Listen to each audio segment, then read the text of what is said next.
കിഴക്കൻ ദില്ലിയിലെ വിവേക് വിഹാറിൽ 4 നില കെട്ടിടത്തിലുണ്ടായ വൻ തീപിടുത്തത്തിൽ 8 പേർ കൊല്ലപ്പെട്ടു എന്ന വാർത്തയാണ് ഇപ്പോൾ ദേശീയ മാധ്യമങ്ങൾ റിപ്പോർട്ട് ചെയ്യുന്നത്. അതിൽ 4 പേർക്ക് പരിക്കേറ്റു എന്ന വാർത്തയും പുറത്തേക്ക് വരുന്നുണ്ട്. മണിക്കൂറോളം നീണ്ടുനിന്ന വൻ രക്ഷാപ്രവർത്തനത്തിന് ശേഷമാണ് വിവിധ നിലകളിൽ നിന്ന് കത്തിക്കരിഞ്ഞ മൃതദേഹങ്ങൾ കണ്ടെടുത്തത് എന്നാണ് അഗ്നിസുരക്ഷാ ഉദ്യോഗസ്ഥർ തന്നെ പറയുന്നത്. 12 പേർ മുതൽ 15 പേർ അടങ്ങുന്ന താമസക്കാരെ സുരക്ഷിതമായ സ്ഥാനത്തേക്ക് മാറ്റിയെങ്കിലും 2ാം നില ഏതാണ്ട് തീപിടുത്തത്തിൽ പൂർണ്ണമായും നശിച്ചു എന്ന വാർത്തയാണ് പുറത്തേക്ക് വരുന്നത്. കെട്ടിടത്തിൽ ഇപ്പോൾ വ്യാപകമായി തന്നെ തിരച്ചിൽ തുടരുകയാണ്. തീപിടുത്തത്തിന്റെ കാരണം എന്താണ് എന്ന് ഇപ്പോൾ വ്യക്തമായിട്ടില്ല. ഫയർഫോഴ്സ് ഉദ്യോഗസ്ഥരും അതോടൊപ്പം തന്നെ വൈദ്യുതി ഉദ്യോഗസ്ഥരും അടക്കം അന്വേഷിക്കുന്നുണ്ട്. വിവേക് വിഹാർ ഫേസ് 1 ഒരു കെട്ടിടത്തിലാണ് തീപിടുത്തമുണ്ടായത്. 2ാമത്തെയും 3ാമത്തെയും 4ാമത്തെയും നിലകളിലെ ഫ്ളാറ്റുകളിലാണ് തീ പിടിച്ച് കത്തി നശിച്ചത് എന്ന വാർത്തയാണ് പുറത്തു വരുന്നത്. ഇന്ന് രാവിലെ, അതായത് അതിരാവിലെ 3:45 തീപിടുത്തം ഉണ്ടാകുന്നത്.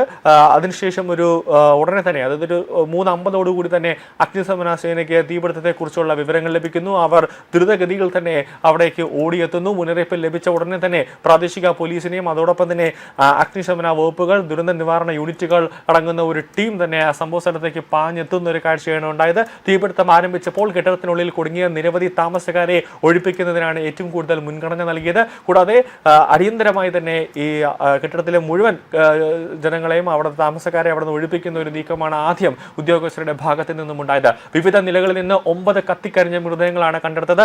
1ാം നിലയിൽ നിന്നും അതോടൊപ്പം തന്നെ 2ാം നിലയിൽ നിന്ന് 5 മൃതദേഹങ്ങളും 1ാം നിലയിൽ നിന്ന് 1 മൃതദേഹവും അതോടൊപ്പം തന്നെ 3ാമത്തെ നിലയിൽ നിന്ന് 3 മൃതദേഹങ്ങൾ, അത് ഒരു പടിക്കെട്ടിൽ കത്തിക്കരിഞ്ഞ നിലയിൽ കിടക്കുന്ന മൃതദേഹങ്ങളാണ് കണ്ടെത്തിയത്.